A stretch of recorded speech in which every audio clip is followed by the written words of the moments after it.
We've mentioned a few times that there is this dynamic that has popped up around Brock Purdy, who is, by all appearances, just mild-mannered, go about my business, don't cause any trouble, but you've got a cluster of people who are ridiculously over the top, put him in the Hall of Fame right now. You got a cluster of people that think he's no good. I think he's pretty damn good, right? And there's many chapters left to be written in his book. We don't know where his ceiling is. He's only in year 2. Now, that's not to say he's only in year 2, put him in the Hall of Fame. What I'm saying is he has put himself top half of the NFL so far, right, with the possibility that he will get better and better and better, and there's nothing like beating Patrick Mahomes in the Super Bowl that will make him better. So the question for now is, where would you put him? And I know it's very difficult because if you ask somebody, hey, is so-and-so a top 10 quarterback, and you do that for all the quarterbacks, you're going to end up with 20 top 10 quarterbacks. But where would we put him right now? Like, where's the line of demarcation? Yeah. Where you put him? Is it top 10? Is it top 15? Is it top 20? Where would you put him? I think you said it right. I look at it as definitely top half of football. Top 10, no way. I'm not ready to put him in the top 10 as we sit here right now. I'm not. Now, what I think, hey, Shanahan loves Brock Purdy and all that. He's found his, Kirk Cousins part 2. That's kind of what he is, except this guy maybe has more mobility than Kirk Cousins and can scramble and make some plays off schedule. But hey, let's go through it quickly, right? I think we both can rattle off names here that there's no discussion. We would rather have this group here over Brock Purdy. Mahomes, Lamar, Josh Allen, Joe Burrow, C.J. Stroud, Trevor Lawrence, Justin Herbert, Stafford, Jalen Hurts, Aaron Rodgers, Dak Prescott, right? And then you get into Kirk Cousins, right? So where are we at there? That's like 12, 13. And that's where it gets dicey 12. Into Kyler Murray, Baker Mayfield. What about Matthew Stafford? I said Matthew Stafford. I did say that as part of that ones I rattled off. Sorry. And then you get into the conversation of 12 through 15 is the Kirk Cousins, Kyler Murray, Baker Mayfield, Jared Goff, Jordan Love. Where does that all fit in? But I think that's kind of the group he's in right there. Definitely not top 10. Somewhere between 11 and 12 and 15 and 16. Somewhere in there.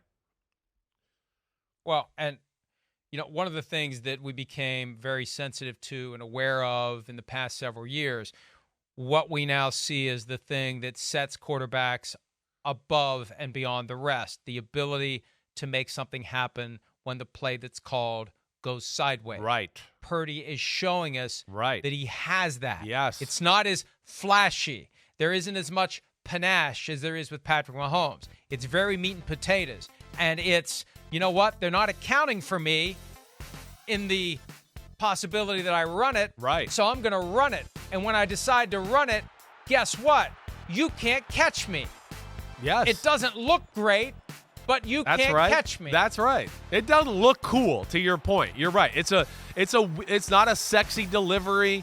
Even when he runs, he takes off, and he kind of looks like nerdy white guy running the football, right? But it doesn't matter. It's fast. It is. I mean, he pulls away from some guys that you go, that's a pretty good athlete. This play right here.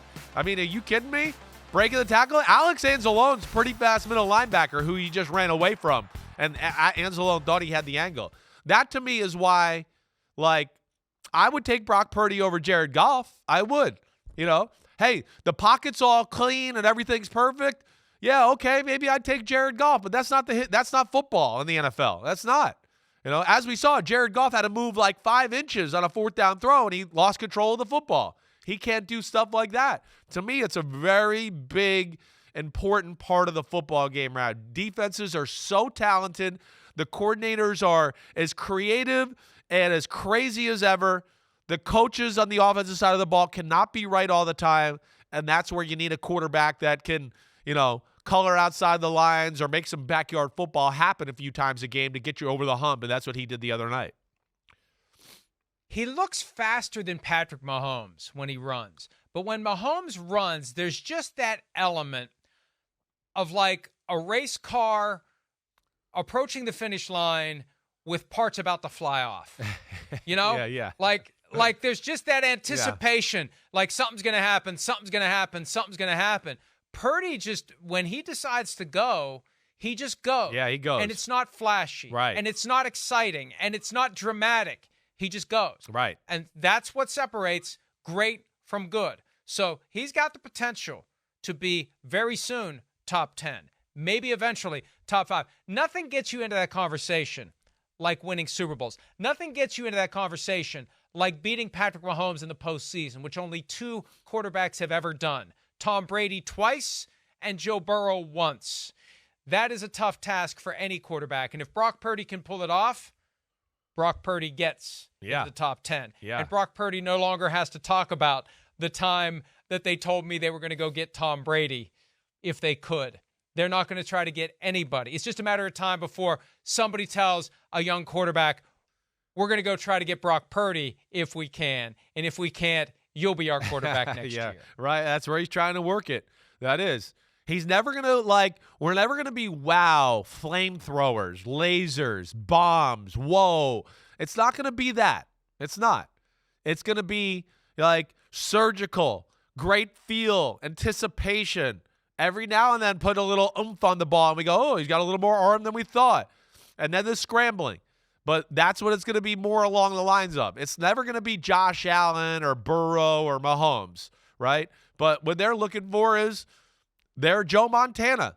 We'll carve you up with the Bill Walsh offense, and if you play all this coverage, hey, Joe can go run for 5 or 6 or 8 or 10 and keep moving the ball that way. And that's kind of what they got working with Brock Purdy right now. He's kind of a nice hybrid of Joe Montana and Steve Young. Yeah, I hear you. You're right. I hear you. He does. His straight speed is real. Like you said, I don't know. In a straight-ahead race, I think he probably does take Mahomes. Where Mahomes is special is the body control. Obstacle course. Yeah, exactly. He can weave and move and stop and go. And then, that's where Mahomes is, next level in that department. Everybody's so freaked out about what he's going to do next, they just don't go tackle him, and he catches people flat-footed. Yeah, exactly. Gets him to go this way and that way. All right. He has him thinking he may throw a pass 10 yards down the field. No, it's so amazing. It's more fun to watch. Right. It's more fun to watch than Brock Purdy. Did you but see – when you win, it's fun to watch. It's fun to watch. Wait, did you see the one play the other day where he threw the ball to Kelsey – right behind the line of scrimmage, and Kelsey acted like he was going to throw the ball and then went and got the first down? I mean, that's the Chiefs, though. There wasn't even anybody downfield, but he was like, wait, this guy's about to tackle me. Let me see if I can pause. He'll think we're the Chiefs. We might do something crazy here. Let me fake it. I mean, I've never seen a tight end catch a bubble screen and fake throwing the football. Only the Chiefs. That's why they're a blast to watch. Hi, it's Mike Florio. Thanks for watching PFT on YouTube. Hit subscribe for the latest news and analysis from Pro Football Talk.